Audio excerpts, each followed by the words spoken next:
Hi, this is attorney Jamie Miller from the Miller Law Chronicles, and I want to welcome you to another edition of the Miller Law Chronicles, where we will simplify the legal maze by giving you clarity and confidence as you go through the legal process. Today, we have a really important segment where we will be joined by Antwayne Robertson, who is a lawyer here at Miller Miller.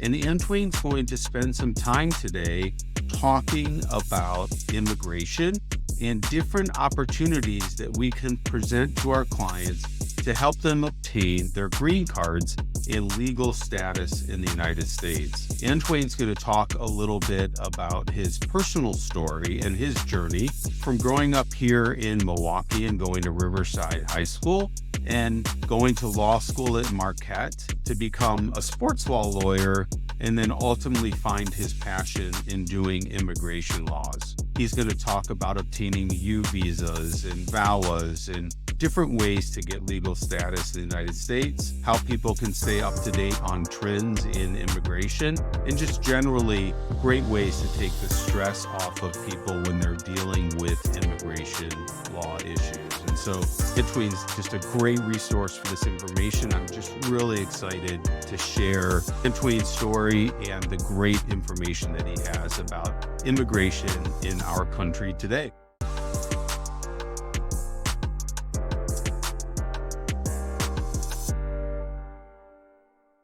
Hi, it's attorney Jamie Miller, and welcome to another edition of the Miller Law Chronicles podcast. Today, I'm really excited to welcome Antwayne Robertson to our podcast. Antwayne is a lawyer here at Miller Miller, has been working with us on our team for the last several months, joined us specifically to help us with our clients that have immigration needs. So excited to welcome you here today. Thanks, Antwayne, for joining us. How are you? I'm doing great. Thanks for having me.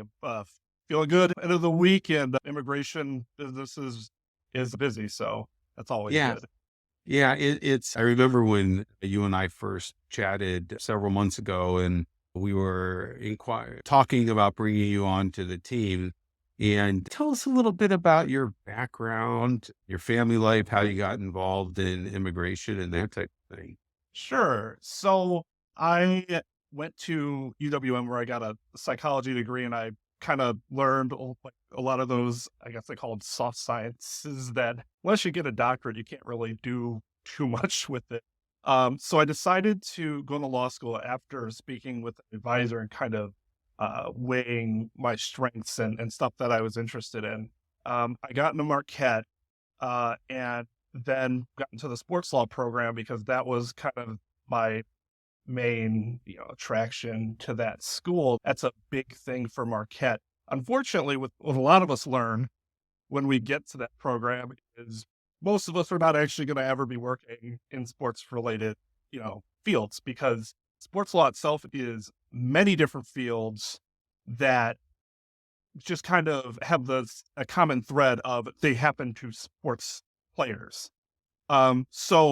But I don't regret it, because one of the great things that it helped me do, in addition to my internships, came to a lot of juvenile work, family work stuff with the Corporation Counsel office in Waukesha.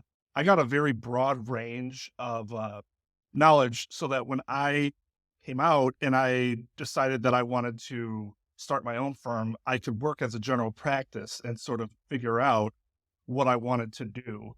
So after a couple years, though, I did kind of decide that I didn't like working on just on my own all that much. I liked the idea of at least having another partner or two. So the River West law firm in my neighborhood had posted an inquiry about any potential attorneys in the area that might be interested in joining up with them, because one of their partners were leaving, and the partner that was leaving was doing immigration work. And was not something I had any experience in at that time. But I was, like I said, I was interested in joining another firm, adding a certain level of stability, infrastructure, and I was fine with learning more about immigration it was something that we touched on in sports law because visas are quite common, especially in the pro sports because of the amount of international players that require some sort of temporary work visa. So when I took over, they did not tell me what their caseload was going to be. I should have asked, but I was suddenly dumped with like 60 clients, all of a sudden, immigration stuff. But the partner that left did a really good job of walking me through not just the clients and their cases, how to do each case. He helped out a ton. He was going to the USCIS. He was a really good immigration attorney. So when it came time to doing the actual work, I felt pretty comfortable getting into and helping these clients finish their cases because their cases had already been started for the most part, except for a few that still needed to be filed. From there, that network sort of just kept going because the referrals were, we were already kind of an established local firm, especially with the Middle Eastern and Western African community. So we had a pretty consistent client base coming in. So I just kept doing the work. And what I found is that I really liked it.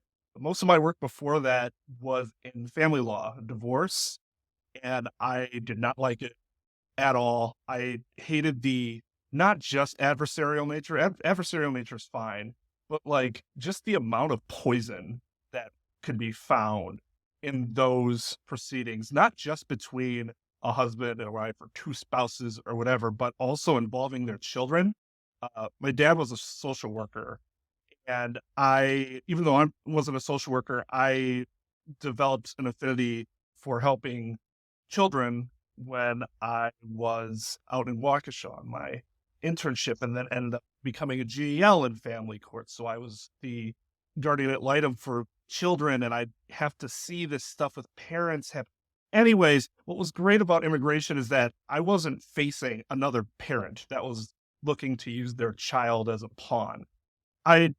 The opposing side is the US federal government, and they're not even really an opposing side. It's just a matter of, we want to help these people get to a point where they can legally remain in the country and become, functioning, providing members of society. And that's all, these people want. They're coming in. I don't think you'll find many people that want to be undocumented. So I love being able to help these people find a path to work and, relieving their anxiety because they don't have to worry about ICE, Border Patrol, anything like that coming after them. And it's really filled my sense of sort of duty as an attorney much more so than what I was doing before. And since I joined, my wife's been really happy. I've been married for 6 years now. Can't get that date wrong or she'll be Right. unhappy. We want to start a family. And what we eventually decided is that if that were to happen, I have to kind of shift out of the one or two partner firm stage and kind of move on to a larger firm where I can become more established, have more of a stable client base, one that wasn't so up and down. Where did you grow up? Did you grow up in Milwaukee? Yeah. So I lived in River West for most of my life. Okay. I think my parents lived on like somewhere on the west side, northwest side on like Burleigh or something when I was really young, but we moved to the River West area and I was there for 20 some years. That's great. Where did you go to Riverside High School? I did. Yeah. I'm a tiger, orange and black Halloween colors. Yeah. I was right next to Gensland Elementary School, which was a really interesting elementary school to go to because they, unlike some of the schools, deal with a lot of kids with disabilities. So that was a great school to go to kind of get in and understand that there are people with differences from you and that's, not something to look down upon or anything like that. So from a very young age, that's what schooling and my parents kind of wanted to instill in me is, people are going to be different and that's fine. That doesn't mean you can't be friends with them. You can't help them out when they, need it or anything like that. So yeah, River West was great in general in that regard.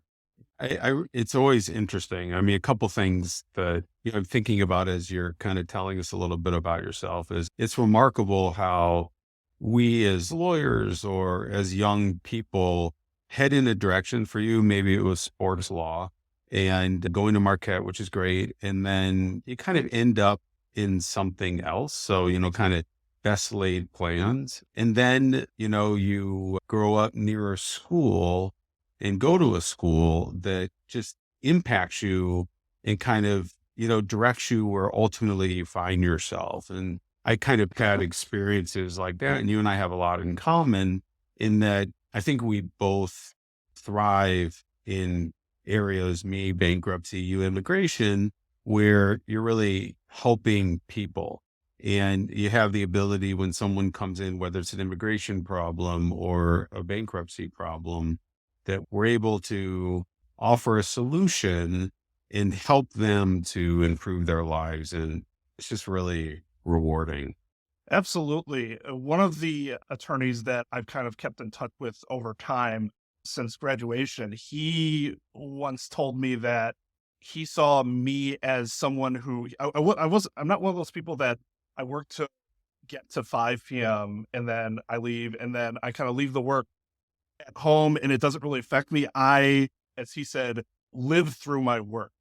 And because of that, the need to be fulfilled and feel like I'm really making a difference is necessary for me to be able to give my all into my job. So that's something that I've learned the more I've been doing this and the more I've, tried to embrace it as much as possible and make it become my passion. Even though, like you said, immigration wasn't something that I would have ever thought was my passion Yes. years ago. Right. And so you had also mentioned that you kind of made a career change a little bit from being self-employed to come working within a firm. We appreciate that because we're very happy to have you here at Miller Miller. And because it helps to fill that need of your family as you decide to move forward with that. And I appreciate that. I think sometimes those decisions are the hardest when you have to, kind of pivot and change directions. And I hope, that that's working out for you. But I give you great kudos for being strategic and thoughtful about what you need. And I think that's a good lesson for all of us, for young lawyers or for anybody. Yeah, and I'm not sure how much you've gotten into. I know you're a big fan of the EOS model, and you gave me the traction book I still have. I've read it 2 times. Once for myself as kind of as a reflection of what happened when I worked on my own and as self-employed, and then read it again as kind of prospective going forward. And one really interesting thing that came out of the first reading was I think I realized what I had done was I was stuck on what they call that branch, and your business kind of stalls and you have to either let go or try to climb up. But a lot of people will instead just remain kind of stuck on that branch. And I think there was a time that I had to admit to myself, it wasn't the same imagery I was using at the time, but that I couldn't keep just hanging on that branch. I had to do something different. And the situation that I was in at that time wasn't going to be optimal long term. Maybe it's something I could get back into, years from now. My career still pretty much in front of me, but for now, this sort of pivot and the experience I've already gotten in the 3 or 4 months that I've been here has been amazing so far. I've really enjoyed being able to not only work for you in the office and be an integral part of the team, but also being given the freedom as the head, sort of heading the immigration department, which still gives me that sort of entrepreneurial feeling that I did have when I was on my own. I was concerned about becoming just another worker bee, and it's been far from that, which I'm very, very grateful for. That's great. I appreciate you say that means a lot. And being able to have you work, independently and help our clients is valuable to everyone. I wanted to kind of jump in a little bit and start talking about immigration and about the areas of immigration that you practice and what immigration status is in visas you're dealing with. I know it's just a big practice area. People have, um, just issues in many different areas, but maybe you can narrow it down and give me a couple examples of types of immigration issues that your clients are facing. And maybe we can kind of dive into those a little bit so our listeners can understand what type of statuses we're dealing with. Sure. So there are two main types of immigration petitions, so to speak. Uh, Immigrant petitions and non-immigrant petitions. Non-immigrant petitions being temporary stays, generally, there's no permanence to it.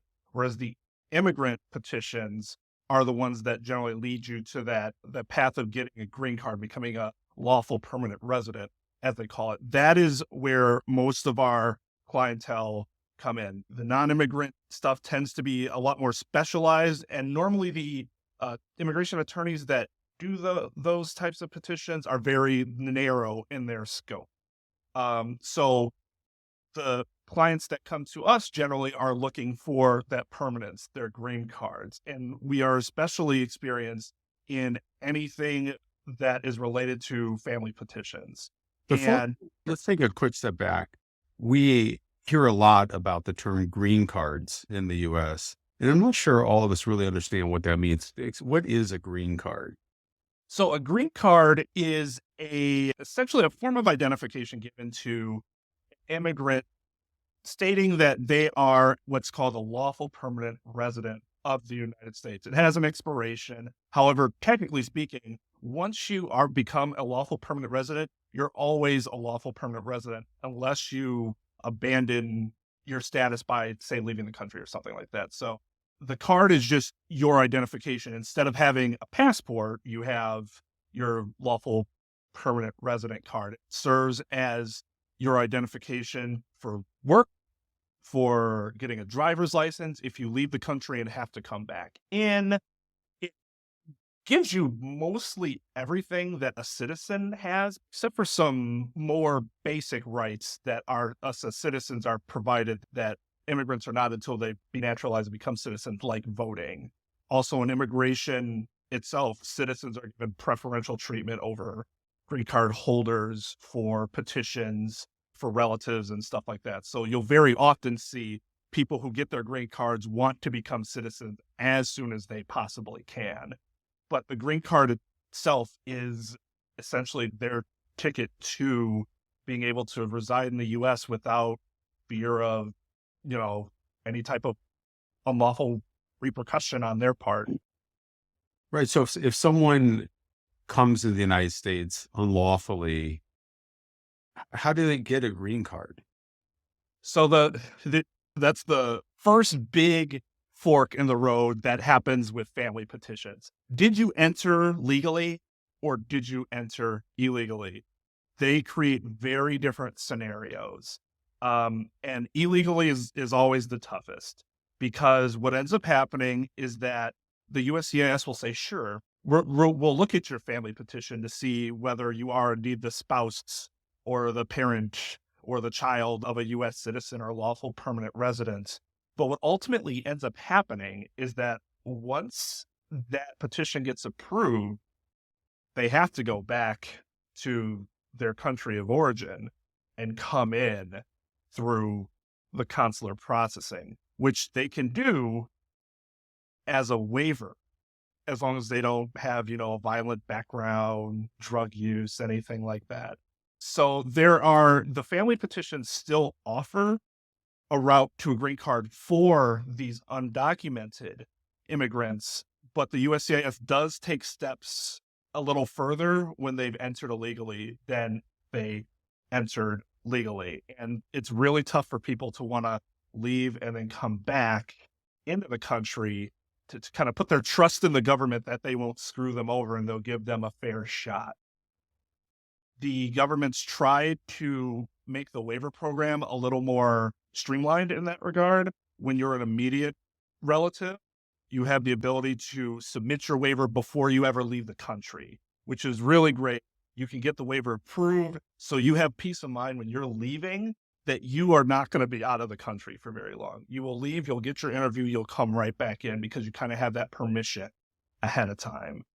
And that's generally what most of the undocumented immigrants, that's the system they would like to go through if they have to leave the country. At least I can get my waiver approved before I ever leave. And how does somebody enter the country lawfully and then try to get permanent status? So what ends up happening frequently is somebody will come in to visit, say, a family member or boyfriend, girlfriend, whatever, and they will come in on a tourist visa. So, they come to the country and the U.S. officials say, sure, yeah, enjoy your stay. And then circumstances change for one reason or another. Maybe something's happening back in the country, their home country. Maybe they just decided to elope at the spur of the moment, and suddenly they find themselves in the position to file one of those petitions. And what happens is, because you've entered the country legally, your route to get a green card then becomes significantly easier. You can do what's called an adjustment of status from whatever you were before, tourist, whatever, students is another big one, to lawful permanent resident. And you can do that all while remaining in the United States. You don't have to leave. You can even get advanced parole to leave and visit family outside of the country and come back. And if you want to do that, there's a really stark contrast in how the applicants are treated between whether they entered the country legally or whether they entered illegally. But the two most common statuses that people have when they come in legally are either student or visitor. Right. And are you able to help somebody that has entered the country illegal? Yes. So, And what do you look to? Like, what are you looking for to see if you can help someone? Right. And That is. there's a lot of hoopla about stuff that's happening at the border and stuff like that now, because there aren't many options for undocumented immigrants, but there are options. Aside from having a family member who is a U.S. citizen or lawful permanent resident, the two biggest options are asylum, which are very tough cases because you have to prove that there's a credible threat, fear of going back and being persecuted in your home country. And in a lot of cases, the government doesn't even care about specifically like targeted fears, like, oh, somebody threatened my life, versus there is a government that is in place that is threatening a whole group of people. That's what the US government really looks at.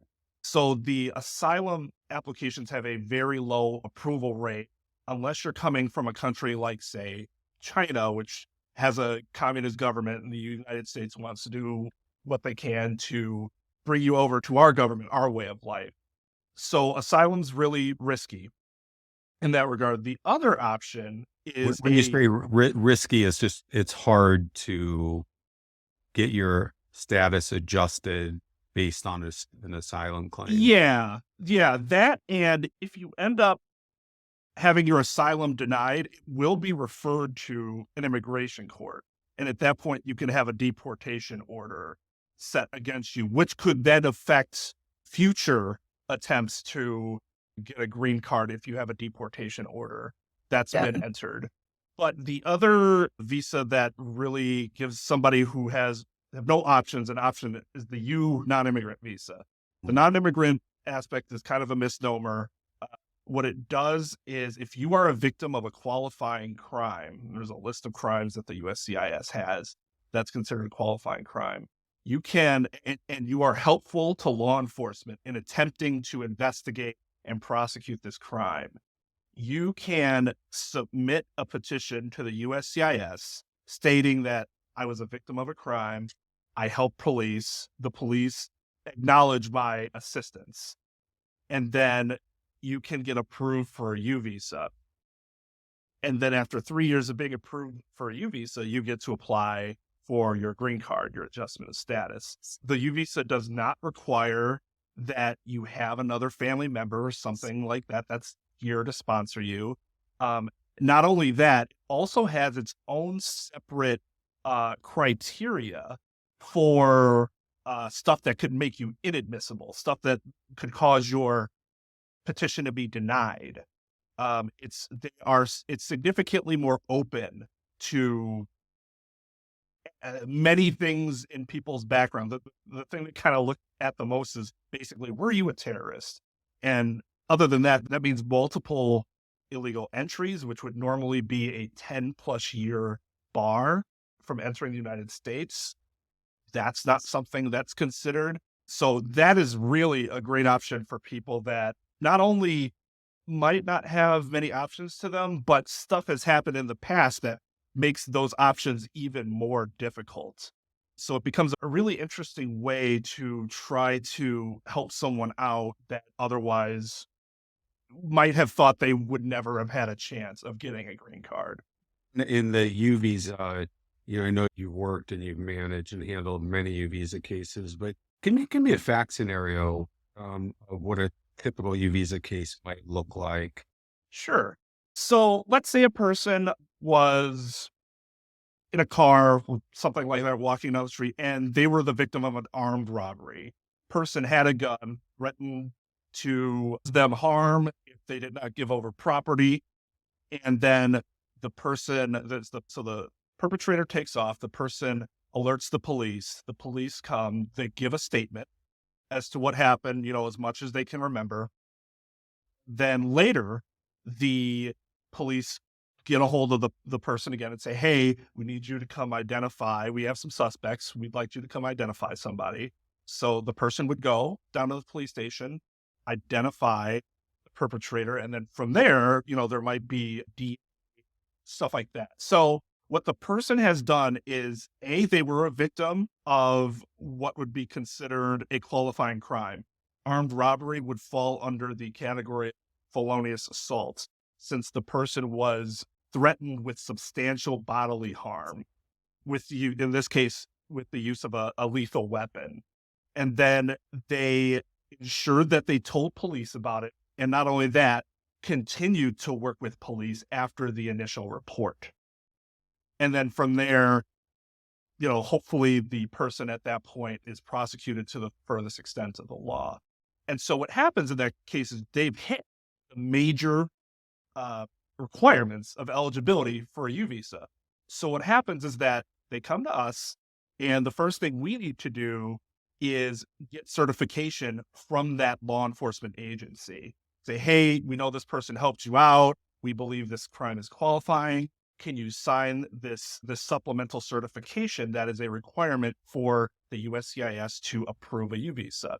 The law enforcement agency says, sure, absolutely. The whole reason the U visa program was put into place was to encourage people that are undocumented to come to us and work with us with these sorts of issues, because before the U visa program existed, people were very afraid to go to the police when they thought, I'm undocumented. I might go to the police and I might get shipped off, and deported the next day. I have no idea. So you have done what the program is meant to do. Here's your certification. From there, we get the certification back and we submit the certification with the U visa petition. The USCIS then processes the petition, says this is a qualifying crime, approves it. They get their approval. They get to work during this time as well. And then what they do then is just keep living their life for another 3 years. And at that 3-year mark, they can apply for an adjustment of status to get their green card. And then that takes another 10 to 12 months before that gets approved. If it's approved, suddenly you got your green card. Turned a very scary, dangerous, and harmful situation into something positive for the victim. And do you have to be the victim, or can you be the witness of a crime also? Because I would think the same thing might come into play, because if you're witnessing and you're not legally in the States, you may not want to get involved. Right. So they don't extend it to witnesses that have not And experienced any type of harm. There has to be a type of harm. So there are some of those qualifying crimes where, in theory, the witness, because of what they've experienced and what they saw, wasn't mentally harmful to them. Something like, I don't know, sex trafficking, or some of these really extreme examples where, in theory, you might be able to say, I was an indirect victim because I witnessed something that a qualifying crime that very much traumatized myself. That also works if, say, your spouse or your child or something like that was the actual victim and not you. As someone who is related to that person, you could have still suffered harm because of a qualifying crime that happened to one of your family members. So even though you are not the direct victim there, you can still apply for the U visa as an indirect victim, and somebody who has been harmed by that qualifying crime. That's the key element to whether or not you can be considered a qualifying indirect victim. got it. And it's my understanding that it can be from an incident that happened yesterday, 5 years ago, or 20 years ago. So it, Correct. The biggest issue with time is a matter of, can we get the police report? Do the police still have the police report to be able to give you a good enough advice as to whether or not your crime is qualifying? Because that we always like to look at the police report. We've been able to get police reports from 25 years plus back, which isn't super easy to do, but we do our best to make sure that we're able to get those records. But in terms of the eligibility requirements for the U visa, all that has to happen is show that the crime was qualifying and that you were helpful to police. And that could go back 30, 40 years, as long as you have the evidence to be able to prove that those things happened. right. What happens sometimes, excuse me, when maybe you reach out to communities, maybe the crime happened in a community less favorable to immigration laws. Do you find that DAs or police departments may be less willing to cooperate because they may have personal feelings about, what immigration should be in our country? Yes, and it is very unfortunate. The law enforcement agencies are not required by law to provide these certifications. They are kind of seen as a favor. However, there's still some oversight in regard to that. A big example recently has been the Chicago Police Department. I think it was at the state level, they realized that the CPD had been denying a ton of certification requests that should have been granted because they were qualifying crimes. And so state government stepped in and said, I think it was the attorney general, and said, this can't happen. Which is really interesting when you look at the USCIS guidelines and it says they're not required to do it if they don't want to. So there's definitely internal struggles that I think happen between different agencies as to whether it's something that they'll actually do or not. I know for a fact there are some police departments in North Carolina that absolutely refuse to certify any U visas. So that's why we also try to get as creative as we can to which law enforcement agency that we will submit these certifications to. It doesn't just have to be a police department. Perhaps their district attorney's office might be more sympathetic to the cause than the police department is, or even judges can be certifying officials as well. It's really about casting an open net within reason and not just putting all your eggs into one basket when it comes to getting these certifications, because you might run into one of those agencies where it doesn't matter how good your case is, they are not going to help you. Right. And can you do like an open records request to get that information? Yes. In fact, most cases, in terms of their approval denial rates, or in terms of the getting police reports and stuff like that. Yeah. Getting, like, if you have a district attorney or, police department that doesn't want to, cooperate with you, can you go around them and do an open records request and get the police report? Yes, yes, and in fact, most police departments will be they'll be very giving in terms of police reports. In most cases, you don't even have to submit it as a sort of formal records or open records or FOIA request. We'll simply email them and say, "Hey, this is the information we have. Can you send us the police report?" And they'll get it right to us. I think that's been a big positive results of a lot of things becoming digitalized. I don't think they have a problem sharing a record with us because they know that ultimately they can still say no, even if we submit something to them, but they still won't have an issue. They're not going to make a fight out of giving us the records. There are also some agencies that will be sticklers when it comes to if something's in the middle of investigation still, they will not give you the report until the investigation is concluded.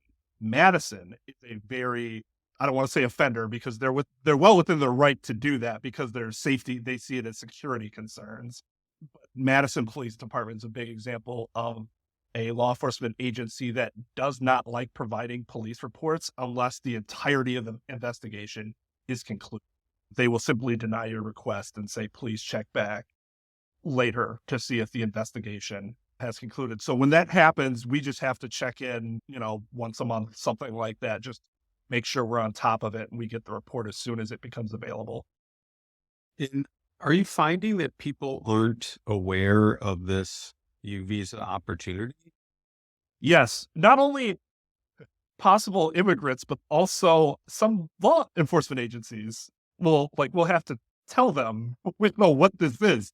It's always nice to be able to work with someone who doesn't think they have any options. We hear their story. They're going through a consult because maybe they thought they could get a family petition or something like that, but it turns out that they're not really eligible for that. But in the course of the consult, we find out that they are the victim of what could be considered a qualifying crime. I didn't know that was a thing. This was a system that was only implemented, 8 years ago, I think. I think it's still very unknown. And there are a lot of people who are still very recently, their crimes happened 9, 10 years ago. They hear about this from friends. They just type in U visa in Google or whatever, and we'll be one of the first firms that come up as a firm that specializes in this sort of still very new option for these individuals. And we're very consistently getting clients like that because we always ask, where did you like, oh, I heard about U visas and you're one of the first firms that came up when I searched for it. And so being able to help the people that, they go from thinking they have nothing to I might be able to offer you a route is incredibly fulfilling, and seeing their faces light up that'll never get old. That'll never get old. I always love being able to see someone understand that they might be able to find what they've been looking for after all this time. Sure. So we've been talking about U visas. What are some other routes that someone who may have come to the U.S. illegally can attempt to obtain, or overstayed a visa can attempt to obtain citizenship here? So yeah, the most common one is marriage. Okay. Marriage to a U.S. citizen. If you're married to a U.S. citizen and you overstay your visa, basically what you do is you file it as though you weren't overstayed, except that you explain, I overstayed. This is why. This is the change in circumstances. And then the USCIS is generally fine with that. The idea of having a family member, because you could do this if this was your parent or your child as well. They don't want U.S. citizens to be harmed by an immediate relative is the term they use, having to be sent back when they could stay here, especially if those U.S. citizens are willing to put themselves on the hook for anything financial as a sponsor, because the government's always, worried about the financial aspects of it. But yeah, so marriage is the most common one. There are times where people are married, then they think about doing the petition, but then the marriage ends poorly to the point where that individual might have been abused in some sort of domestic violence. When that happens, all is not lost for that individual just because their U.S. citizen spouse or ex-spouse won't sponsor them anymore. You have the option to file a VAWA petition. which stands for Violence Against Women Act. It doesn't just apply to women, though. It applies to any individual that was in a relationship, an abusive relationship.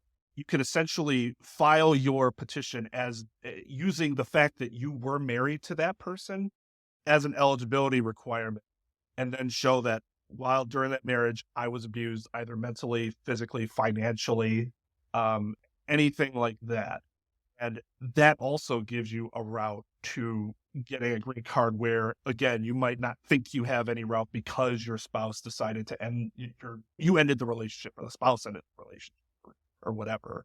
Most of the time when we're talking about undocumented immigrants, their best bet for any type of green card route is going to be that immediate relative route. If you're not looking at something like a U visa, U visa is one of the very few options where you don't need a family member to be a part of your process. The other one being employment, but in most sponsorship cases with employment, that was set up before they've ever come into the country.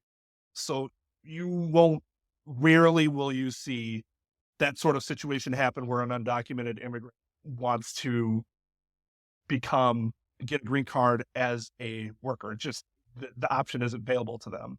One other prominent thing that's becoming more prominent, in fact, is temporary protected status. That essentially gives somebody lawful status. You're not a green card holder, but you're not here illegally, technically, during the period of your temporary protected status. And during that time, you can also work, which that's going to be a big deal for a lot of people. And then it's just a matter of how long the temporary protected status goes on. For example, Nicaragua has had that status since 1999. So it can last 2 years, it can last 25 years. That's the problem with relying on that and only that as your way of remaining in the United States lawfully. It's a great way if you need a stopgap measure, it's great for that. But it isn't something that somebody should be banking on for the rest of their life. Right. And, of course, you're a lawyer, you're trained in this area, but are there resources out there that someone who has questions about immigration can reach out to? Of course, they can contact you, but if someone just has a question about status and what they can do, what's a good resource? Well, our website's one good resource. We provide the USCIS website itself is very good. The problem is that people, they don't want to have to go to the government website because it makes them feel, all anxious or whatever. And two, it's not the easiest to navigate. What our website does is streamline a lot of that information into one place and make it a lot more digestible for someone who's looking for answers to their questions. Obviously, our website doesn't provide any actual legal advice, but we try to give everyone that overview that they're looking for that at least hopefully answers some basic questions that will then lead them down the right path as to what they might want to explore.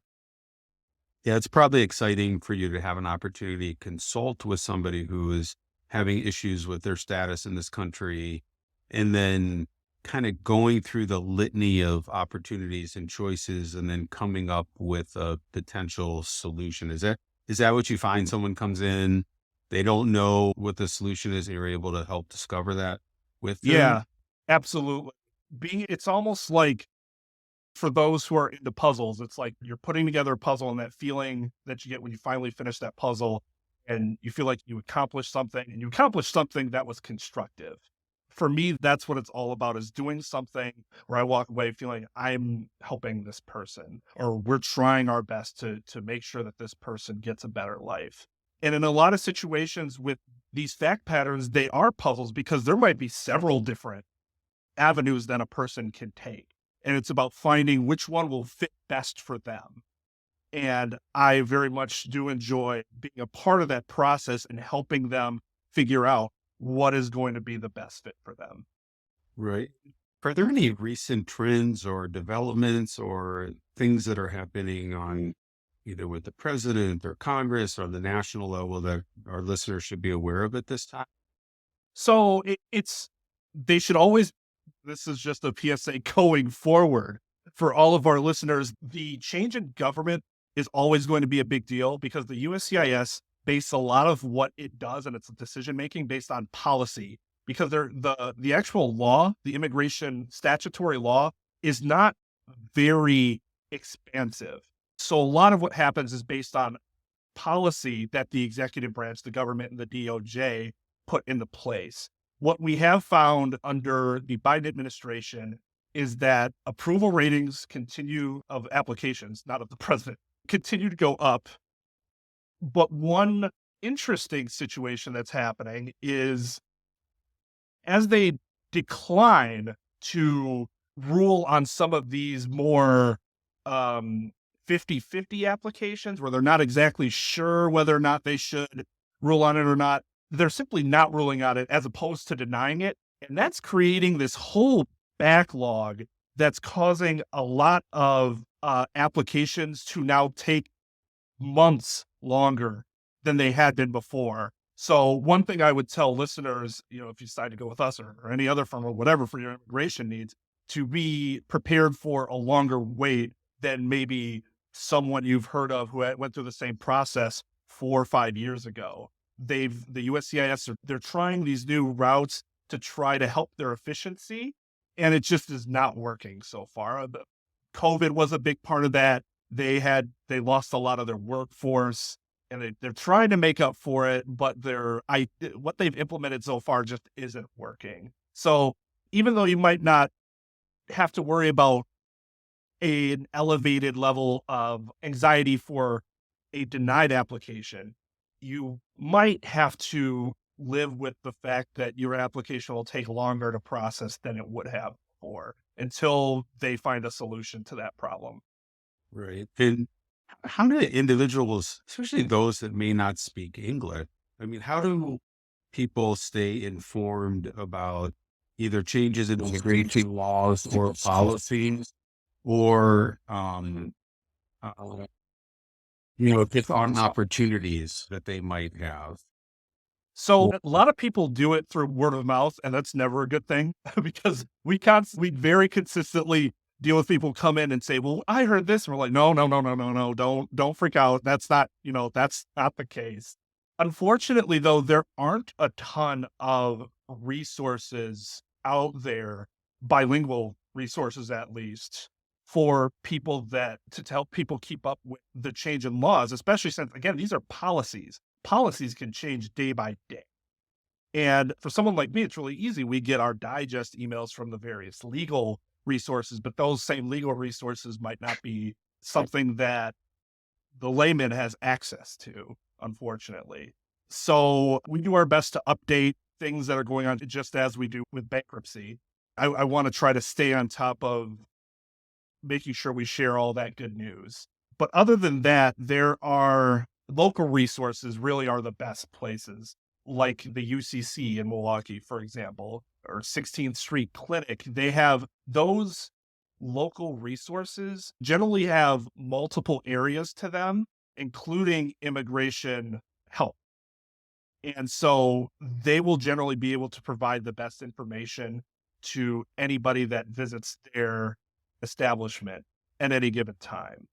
But ultimately, I hope to provide kind of a one-stop shop for that sort of thing for people to find if they're just searching like changes in immigration laws, provide articles and stuff like that. Right.